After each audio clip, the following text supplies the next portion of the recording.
പരിശുദ്ധ പരമ ദിവികാരുണ്യത്തിന് എന്നേരവും ആരാധനയും സ്തുതിയും പുകഴ്ചയും ഉണ്ടായിരിക്കട്ടെ. കുർബാന അനുഭവധ്യാനത്തിൻ്റെ 30-ാം ദിനത്തിലേക്ക് നമുക്ക് പ്രാർത്ഥനയോടെ പ്രവേശിക്കാം. സ്വർഗസ്ഥനായ പിതാവേ എന്ന മനോഹരമായ പ്രാർത്ഥനയെക്കുറിച്ചുള്ള ചില ആത്മീയ വിചാരങ്ങളാണ് ഇന്നലെ ഞാൻ നിങ്ങളോട് പങ്കുവച്ചത്. ചിലപ്പോൾ ഇങ്ങനെ ഒരു സംശയമുണ്ടാകാം, ഞങ്ങൾ പരീക്ഷയിൽ ഒരു നാളും ഉൾപ്പെടുവാനിടയാകരുതേ എന്ന ആ വരികൾ ഞാൻ അനുഭവത്തോടെ നിങ്ങളോട് പങ്കുവെച്ചു. ഒരാൾക്ക് വേണമെങ്കിൽ ഇങ്ങനെ വിചാരിക്കാം, ഞങ്ങളും എന്ത് നല്ല ബോധ്യത്തോടു കൂടിയാണ് പങ്കുവെക്കുന്നത്, പക്ഷെ പിന്നെയും പാപത്തിൽ വീഴുന്നുണ്ടല്ലോ. പ്രിയപ്പെട്ടവരെ, ഉത്തരം ഒന്ന് മാത്രമേ ഉള്ളൂ. പ്രലോഭനങ്ങൾ പരിശുദ്ധാത്മാവ് നമ്മുടെ ഉള്ളിൽ ഉണ്ട് എന്നതിൻ്റെ ഏറ്റവും നല്ല അടയാളമാണ്. പക്ഷേ പ്രലോഭനങ്ങൾ ഇല്ലാതാകുന്ന ഒരവസ്ഥയെക്കുറിച്ച് ഒരിക്കലും ചിന്തിക്കരുത്. പ്രൊമോഷൻ കിട്ടണമെങ്കിൽ, ഒരു സാധാരണ ഭാഷ പറഞ്ഞത് മാത്രമേ ഉള്ളൂ, ആത്മീയതയിൽ വളരണമെങ്കിൽ ദൈവം അനുവദിക്കുന്ന പ്രലോഭനങ്ങളെ നാം അതിജീവിക്കണം. അപ്പോൾ കുർബാനയിൽ പങ്കെടുക്കുമ്പോൾ പ്രലോഭനങ്ങളെ അതിജീവിക്കാനുള്ള ശക്തി നമുക്ക് കിട്ടുന്നു എന്ന് മാത്രം നാം വിചാരിച്ചാൽ മതി. പ്രിയപ്പെട്ടവരെ, ഈ സ്വർഗസ്ഥനായ പിതാവ് എന്ന പ്രാർത്ഥന കഴിയുമ്പോൾ ശുശ്രൂഷി ചെല്ലുന്ന ഒരു കൊച്ചു പ്രാർത്ഥനയുണ്ട്. നമുക്ക് പ്രാർത്ഥിക്കാം, സമാധാനം നമ്മോടുകൂടെ. ഒരു പക്ഷേ പഴയ തലമുറയിലുള്ളവർ ഓർക്കുന്നുണ്ടാകും, അന്ന് ഒക്കെ നമ്മൾ പറഞ്ഞിരുന്നത് പ്രാർത്ഥിക്കാം നമുക്ക് സമാധാനം എന്നാണ്. പക്ഷെ ഇപ്പോൾ നമ്മൾ അത് നമുക്ക് പ്രാർത്ഥിക്കാം സമാധാനം നമ്മോടുകൂടെ എന്നാണ് ചൊല്ലുന്നത്. അതിനേറെ അർത്ഥതലങ്ങളുണ്ട്. സമാധാനം നമ്മോടുകൂടെ എന്ന് 11 പ്രാവശ്യം സീർ മലബാർ സഭയിലെ കുർബാനയിൽ പറയുന്നുണ്ട്. സമാധാനം നിങ്ങളോടുകൂടെ എന്ന് 3 പ്രാവശ്യം പറയുന്നുണ്ട്. സമാധാനം എന്ന വാക്ക് തന്നെ 40 പ്രാവശ്യം ഉപയോഗിക്കുന്നുണ്ട്. ആദ്യമായിട്ട് നമ്മൾ ഓർമ്മിക്കേണ്ടത്, ഇത് ചൊല്ലുന്നത് ശുശ്രൂഷികളാണ്. ശുശ്രൂഷികൾക്ക് മാലാഖമാരുടെ സ്ഥാനമാണ് ഉള്ളത് എന്നുള്ളത് നിങ്ങൾ എപ്പോഴും ഓർമ്മിക്കണം. ഇത് കേൾക്കുന്നവരുടെ മക്കൾ ആരെങ്കിലും അൾത്താരബാലന്മാരായി ശുശ്രൂഷികളായിട്ട് പോകുന്നുണ്ടെങ്കിൽ നിങ്ങൾ അവരെ ഒത്തിരി അഭിനന്ദിക്കുകയും പ്രോത്സാഹിപ്പിക്കുകയും ചെയ്യണം. കാരണം അവർ വലിയൊരു ശുശ്രൂഷയാണ് ചെയ്യുന്നത്.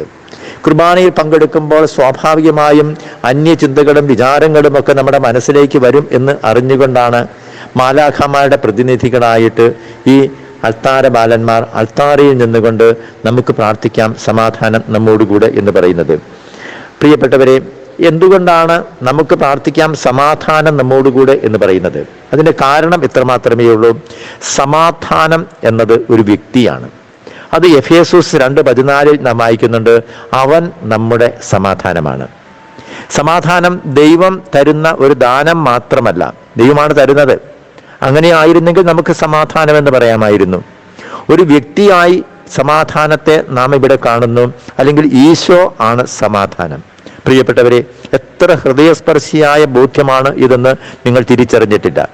ശുശ്രൂഷ ചെല്ലുമ്പോൾ എന്നാണ് നമുക്ക് പ്രാർത്ഥിക്കാം സമാധാനം നമ്മോടുകൂടെ എന്ന് പറയുമ്പോൾ ഉത്ഥാനം ചെയ്ത ക്രിസ്തു ഇതാ നമ്മുടെ ഉള്ളിലേക്ക് വരുന്നു. അതായത് രക്ഷാകര പ്രവൃത്തികളിലൂടെ സമാധാനമായി തീർന്ന ഈശോ നമ്മുടെ കൂടെ ഉണ്ടാകുമെന്നും ഇനി അവിടുത്തെ സഹായത്താൽ ഈ പ്രാർത്ഥന യഥാർത്ഥമായ സമാധാനത്തിലേക്ക് നമ്മെ നയിക്കട്ടെ എന്നുമാണ് ആശംസിക്കുന്നത്. സമാധാനമാണല്ലോ ആദ്യത്തെ ക്രിസ്മസ് ഗാനത്തിൽ അലതല്ലുന്നത്. അത്യുന്നതങ്ങളിൽ ദൈവത്തിന് സ്തുതി, ഭൂമിയിൽ ദൈവകൃപ ലഭിച്ചവർക്ക് സമാധാനം. പക്ഷെ നമ്മൾ സാധാരണ മനസ്സിലാക്കുന്ന സമാധാനമല്ല. സാധാരണ മനസ്സിലാക്കുന്നത് എന്താണ്? ഒച്ചപ്പാടുകളും ബഹളങ്ങളും ഇല്ലാത്ത ശാന്തമായ അവസ്ഥ. പക്ഷെ ഈശോ യോഹന്നാന്റെ സുവിശേഷം 14-ാം അധ്യായത്തിന്റെ 27-ാമത്തെ വാക്യത്തിലൂടെ ലോകത്തിൽ നിന്നും പോകുന്നതിന് മുൻപ് ഇങ്ങനെ പറയുന്നുണ്ട്, ഞാൻ നിങ്ങൾക്ക് സമാധാനം തന്നിട്ട് പോകുന്നു, എൻ്റെ സമാധാനം നിങ്ങൾക്ക് ഞാൻ നൽകുന്നു. നിതിൻ കൃപാലയിൽ അങ്ങനെ തന്നെ പറയുന്നുണ്ട്. ലോകം നൽകുന്നത് പോലെയല്ല ഞാൻ സമാധാനം നൽകുന്നത്. അതിൻ്റെ അർത്ഥം ഇതാണ്, നമ്മൾ ഒച്ചപ്പാടുകളും ബഹളങ്ങളും ഇല്ലാത്ത അവസ്ഥയല്ല, മറിച്ച് ദൈവം നമ്മുടെ ഉള്ളിൽ നിറയുമ്പോൾ ലഭിക്കുന്ന ഒരു ശാന്തമായ അവസ്ഥയാണ് യഥാർത്ഥത്തിൽ സമാധാനം എന്ന് പറയുന്നത്. അപ്പോൾ ഈ സമാധാനം നമുക്ക് കിട്ടുന്നത് പരിശുദ്ധ കുർബാനയിലൂടെ. ഉത്ഥാനം ചെയ്ത ഈശോ ആശംസിക്കുമ്പോഴൊക്കെ സമാധാനം, ശാലോം എന്ന വാക്കാണ് ഉപയോഗിക്കുന്നത്. അപ്പോൾ സാധാരണ ആത്മീയ പിതാക്കന്മാർ പറയുന്നുണ്ട്, ഈ യഥാർത്ഥ ദൈവം ആശംസിച്ച ശാലോം എന്ന് പറയുന്നത് സിമിത്തേരിയിലെ നിശബ്ദതയല്ല, ഗർഭപാത്രത്തിലെ സന്തോഷമാണ്.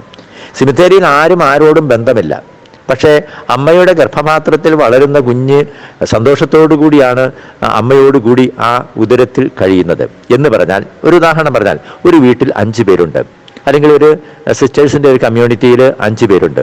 ഈ 5 പേരും ആരും ആരെയും ശല്യപ്പെടുത്തുന്നില്ല, ആരും ആരുടെയും കാര്യത്തിൽ ഇടപെടുന്നില്ല, അവിടെ ഒച്ചപ്പാടില്ല, ബഹളമില്ല.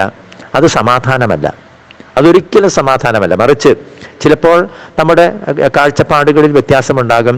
ചില കാര്യങ്ങളിൽ കുടുംബനാഥന്റെ അല്ലെങ്കിൽ കുടുംബനാഥയുടെ കാര്യങ്ങളിൽ മറ്റുള്ളവർക്ക് അതൃപ്തി ഉണ്ടാകും. അത് അതൃപ്തി അറിയിക്കുന്നതിൽ തെറ്റില്ല. പക്ഷേ അവസാനം അംഗീകരിച്ച് പരസ്പരം നന്മ ആഗ്രഹിച്ച് മുൻപോട്ട് പോകുമ്പോഴാണ്. അപ്പോൾ സിസ്റ്റേഴ്സ് 5 പേരുണ്ടെങ്കിൽ ഒരാൾ ബാക്കി 4 പേരുടെയും നന്മ ആഗ്രഹിച്ചുകൊണ്ട് ഞാൻ ആരെയും ഉപദ്രവിക്കുന്നില്ല എന്ന് പറയുന്നത് യഥാർത്ഥ സമാധാനമല്ല. അപ്പോൾ ഈ സമാധാനമാണ് നമ്മുടെ ഉള്ളിലേക്ക് നിറയുന്നത് എന്നുള്ളത് പ്രിയപ്പെട്ടവരെ ഓർമ്മിക്കണം. അപ്പോൾ ഈ ഈശോ നമ്മുടെ ഉള്ളിൽ വന്നെങ്കിൽ മാത്രമേ നമുക്ക് പ്രാർത്ഥിക്കാൻ കഴിയൂ എന്നുള്ള ഒരു ബോധ്യം കൂടി ഇവിടെയുണ്ട്. നമുക്ക് പ്രാർത്ഥിക്കാം എന്ന് പറയുമ്പോൾ ഉത്ഥാനം ചെയ്ത ഈശോ നമ്മുടെ കൂടെ ഉണ്ടെങ്കിൽ മാത്രമേ നമുക്ക് പ്രാർത്ഥിക്കാൻ കഴിയുള്ളൂ. റോമാലേഖനം 8-ാം അധ്യായത്തിന്റെ 26-ാമത്തെ വാക്യം നമുക്കെല്ലാം അറിയാം. നമ്മുടെ ബലഹീനതയിൽ ആത്മാവ് നമ്മെ സഹായിക്കുന്നു. അപ്പോൾ ഉത്ഥാനം ചെയ്ത ഈശോ നമ്മുടെ ഉള്ളിൽ പരിശുദ്ധാത്മാവിനെ വർഷിച്ചു കഴിയുമ്പോൾ ആ പരിശുദ്ധാത്മാവിനോട് ചേർന്നാണ് നമ്മൾ പ്രാർത്ഥിക്കുന്നത്. പ്രിയപ്പെട്ടവരെ, അത് CCCയിൽ വളരെ വ്യക്തമായിട്ട് പറയുന്നുണ്ട്. യഥാർത്ഥത്തിൽ പ്രാർത്ഥിക്കുവാൻ നമ്മൾ പ്രാർത്ഥിക്കുകയല്ല, ഈശോ പ്രാർത്ഥിക്കുമ്പോൾ ഈശോയോട് ചേർന്ന് ലോകം മുഴുവനും വേണ്ടി മധ്യസ്ഥം വഹിക്കുന്ന ഈശോയോട് ചേർന്ന് നമ്മൾ പ്രാർത്ഥിക്കുകയാണ് ചെയ്യുന്നത്. പ്രിയപ്പെട്ടവരെ, ഒരു കൊച്ചു കാര്യം ആണെങ്കിലും ഞാൻ ഇത്രയും വിശദീകരിച്ചത്. നാളെ നമ്മുടെ കുർബാനയിൽ പങ്കെടുക്കുമ്പോൾ ഇത് കേൾക്കുമ്പോൾ ശുശ്രൂഷ ചൊല്ലുകയാണ്, നമുക്ക് പ്രാർത്ഥിക്കാം, സമാധാനം നമ്മോടുകൂടെ. ഒരിക്കലെങ്കിലും നിങ്ങളുടെ ഓർമ്മയിലേക്ക് ഇത് കേൾക്കുമ്പോൾ സമാധാനമായ ഈശോ, ഉത്ഥാനം ചെയ്ത ഈശോ ആശംസിച്ച സമാധാനം ദൈവമേ എൻ്റെ ഉള്ളിലേക്ക് വരട്ടെ. സമാധാനം എന്ന് പറയുന്നത് ദൈവം തരുന്ന ഒരു ദാനമല്ല. സത്യത്തിൽ കുർബാനയ്ക്കകത്ത് ഇത് ശുശ്രൂഷ ചെല്ലുമ്പോൾ അർത്ഥമാക്കുന്നത്, മറിച്ച് സമാധാനം നമ്മോടുകൂടെ എന്ന് പറയുമ്പോൾ ഈശോ നമ്മുടെ ഉള്ളിലേക്ക് വരുന്നു എന്നാണ് അതിൻ്റെ അർത്ഥം. ഹല്ലേലൂയ. പ്രിയപ്പെട്ടവരെ, ഇതിനുശേഷം വൈദികൻ 3 പ്രാർത്ഥന ചൊല്ലുന്നുണ്ട് സങ്കീർത്തനങ്ങൾക്ക് ഒരുക്കമായിട്ട്. അതിൽ ഞായറാഴ്ച ചെല്ലുന്ന പ്രാർത്ഥനയ്ക്കകത്ത് ഈ ദിവ്യരഹസ്യങ്ങളുടെ പരികർമ്മത്തിന് ബലഹീനരായ ഞങ്ങളെ ശക്തരാക്കണമേ എന്ന് ചൊല്ലുന്നുണ്ട്. അതോടൊപ്പം തന്നെ ചില തിരുനാളുകൾ ചെല്ലുവാനായിട്ട് പറയുന്ന പ്രാർത്ഥനയ്ക്കകത്ത് ആത്മശരീരങ്ങളെ പൗത്രീകരിക്കുന്ന ഈ പരിഹാര രഹസ്യങ്ങൾ അവർ വിശുദ്ധിയോടെ പരികർമ്മം ചെയ്യട്ടെ എന്ന് പറഞ്ഞാൽ നമ്മൾ കുർബാനയുടെ പ്രധാന ഭാഗത്തേക്ക് പ്രവേശിക്കുമ്പോൾ ഈ ഒരു ബോധ്യം നമ്മുടെ ഉള്ളിൽ നിറയാൻ വേണ്ടി നമ്മൾ പ്രാർത്ഥിക്കുകയാണ് ചെയ്യുന്നത്. പ്രിയപ്പെട്ടവരെ, സമയത്തിന്റെ പരിമിതി ഉള്ളത് കൊണ്ട് നമ്മളിനി സങ്കീർത്തനത്തിലേക്ക് കടക്കുകയാണ്. അപ്പോൾ സങ്കീർത്തനം ചൊല്ലുമ്പോൾ അല്ലെങ്കിൽ ഈ പ്രാരംഭ പ്രാർത്ഥന ചൊല്ലുമ്പോൾ ഓരോ ദിവസത്തെ പ്രാർത്ഥനകൾക്കകത്തും അല്പസ്വല്പം വ്യത്യാസമുണ്ട്. പ്രത്യേകിച്ചും പ്രോപ്രിയ നമ്മൾ ചെല്ലുമ്പോൾ വ്യത്യാസമുണ്ട്. ഓരോ കാലം, നോമ്പുകാലം ആണ് അപ്പോൾ സാധാരണ ചൊല്ലുന്ന പ്രാർത്ഥനയല്ല. അത് നമ്മൾ അംഗീകരിച്ചിരിക്കുക. ഇനി സങ്കീർത്തനത്തിന്റെ അർത്ഥം ഇതാണ്. നമ്മുടെ ഈശോയുടെ സ്വകാര്യ ജീവിതം അല്ലെങ്കിൽ രഹസ്യ ജീവിതമാണ് നമ്മൾ ധ്യാനിച്ചത്. അപ്പോൾ രക്ഷകനെ പ്രതീക്ഷിച്ചിരുന്ന പഴയ നിയമ കാലഘട്ടത്തെ ഓർമ്മിക്കുവാൻ വേണ്ടിയിട്ടാണ് ഈ സങ്കീർത്തനം നാം ചൊല്ലുന്നത്. സങ്കീർത്തനം ഈശോയുടെ പ്രാർത്ഥനാ പുസ്തകമാണ് എന്നുള്ളത് നിങ്ങൾക്കറിയാം. സങ്കീർത്തനത്തിന്റെ പ്രത്യേകത ഇതാണ്, ഈശോ ചൊല്ലിയിരുന്നത് സങ്കീർത്തനം മാത്രമായിരുന്നു. ബാക്കി എല്ലാ ദൈവവചന ഭാഗങ്ങളും ദൈവം മനുഷ്യനോട് സംസാരിക്കുന്നതാണെങ്കിൽ സങ്കീർത്തനം മനുഷ്യൻ ദൈവത്തോട് സംസാരിക്കുന്നതാണ്. തിരിച്ചറിയണം, എല്ലാ വചനവും ദൈവം മനുഷ്യനോട് സംസാരിക്കുന്നതാണ്. എന്താണ്? നിങ്ങളുടെ ഹൃദയം അസ്വസ്ഥമാകേണ്ട, ദൈവത്തിൽ വിശ്വസിക്കുവിൻ. ദൈവം മനുഷ്യനോട് സംസാരിക്കുന്നതാണ്. നിങ്ങൾ നാളെ മുതൽ സങ്കീർത്തനം എടുത്ത് വായിച്ചു നോക്കൂ. ഓരോ സങ്കീർത്തനവും ദൈവം മനുഷ്യനോട് സംസാരിക്കുന്നതാണ്. ഇത് നമ്മൾ ഓർമ്മിക്കണം. ദൈവവചനത്തിലൂടെ മനുഷ്യൻ, ഈ സങ്കീർത്തനമാകുന്ന ദൈവവചനത്തിലൂടെ മനുഷ്യൻ ദൈവത്തോട് സംസാരിക്കുകയാണ്. അപ്പോൾ 30 വർഷത്തെ ഈശോയുടെ രഹസ്യ ജീവിതമാണ് ഈ സങ്കീർത്തനത്തിലൂടെ നാം അനുസ്മരിക്കുന്നത്. അപ്പോൾ സങ്കീർത്തനം എന്ന് പറയുന്നത് തന്നെ, അതായത് സ്വർഗത്തിൽ സ്തുതിപ്പുകൾ മാത്രമേ ഉള്ളൂ, ഭൂമിയിലും ഈ സ്തുതിപ്പുകളിലൂടെ നമ്മൾ ഈശോയുടെ രഹസ്യ ജീവിതം മുഴുവൻ, 30 വർഷത്തെ രഹസ്യ ജീവിതം മുഴുവൻ നമ്മൾ ഓർമ്മിക്കുകയാണ്. നിങ്ങൾ ഓർമ്മിക്കണം, ഈശോയുടെ ജനനം മുതൽ ഉത്ഥാനം വരെയുള്ള സംഭവങ്ങളാണ് കുർബാനയിൽ സ്മരിക്കുന്നത്.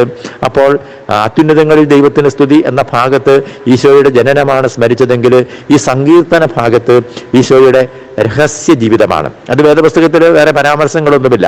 അതുകൊണ്ട് ഈശോയെ കാത്തിരുന്ന ആ കാലഘട്ടത്തിൽ, രക്ഷകനെ പ്രതീക്ഷിച്ചിരുന്ന കാലഘട്ടത്തെ ഒക്കെ നമ്മൾ മനസ്സിൽ ഓർത്തുകൊണ്ടാണ് ഈ സങ്കീർത്തനം ചൊല്ലുന്നത്. സമയം ഇപ്പോൾ 10 മിനിറ്റ് ആയതുകൊണ്ട് ഞാൻ ഇന്ന് ഇത് അവസാനിപ്പിച്ച് നാളെ നമ്മൾ ഈ സങ്കീർത്തനത്തിലെ കുറച്ച് ഭാഗങ്ങൾ വിശദീകരിച്ച് ഇനി മുതൽ അല്പം വേഗതയിൽ നമുക്ക് മുൻപോട്ട് പോകാം. നമ്മൾ കേട്ടുകൊണ്ടിരുന്ന ആ കുർബാനയെക്കുറിച്ചുള്ള ഭാഗങ്ങളൊക്കെ നമ്മുടെ ഉള്ളിലേക്ക് ഒരു ശക്തി നിറയ്ക്കാൻ വേണ്ടി പ്രാർത്ഥിക്കാം. ദൈവമേ, ഞങ്ങളെ ശുശ്രൂഷി, നമുക്ക് പ്രാർത്ഥിക്കാം. സമാധാനം നമ്മോടുകൂടെ എന്ന് പറയുമ്പോൾ അത് ഞങ്ങളുടെ ഓർമ്മയിലേക്ക് കൊണ്ടുവരുവാൻ, ക്രിസ്തു ഞങ്ങളുടെ ഉള്ളിലേക്ക് കടന്നു വരുന്ന ഒരു അനുഭവത്തിലേക്ക് മാറ്റുവാൻ കർത്താവേ ഞങ്ങളെ സഹായിക്കണമേ എന്ന് പ്രാർത്ഥിക്കുന്നു. ഈശോയുടെ പരിശുദ്ധ രക്തം കൊണ്ട് എല്ലാ മക്കളെയും ഞാൻ മുദ്ര ചെയ്യുന്നു. കർത്താവേ, അവിടുന്ന് ഞങ്ങളെ സംരക്ഷിക്കണമേ. ഈ കുർബാന അനുഭവദാനം ധ്യാനം ഒരു അഭിഷേകമാക്കി മാറ്റിത്തരണമേ. കുർബാന ഞങ്ങളുടെ ജീവിതത്തിന് കേന്ദ്രസ്ഥാനമായി മാറ്റുവാൻ കർത്താവേ ഞങ്ങളെ സഹായിക്കണമേ. എല്ലാ മക്കളെയും അവിടുത്തെ തിരുഹൃദയത്തിലേക്ക് ചേർത്ത് വെച്ച് കർത്താവെ പ്രാർത്ഥിക്കുന്നു. നമ്മുടെ കർത്താവ് ഈശോ മിശിഹായുടെ കൃപയും പിതാവായ ദൈവത്തിന്റെ സ്നേഹവും പാവനാത്മാവിന്റെ സഹവാസവും പരിശുദ്ധ അമ്മയുടെയും വിശുദ്ധ കൊച്ചുത്രേസ്യായുടെയും വിശുദ്ധ യേശുപിതാവിന്റെയും പിതാവിൻ്റെയും പ്രത്യേക സംരക്ഷണവും നാം എല്ലാവരോടും കൂടെ ഉണ്ടായിരിക്കട്ടെ, ഇപ്പോഴും എപ്പോഴും എന്നേക്കും. ആമേൻ.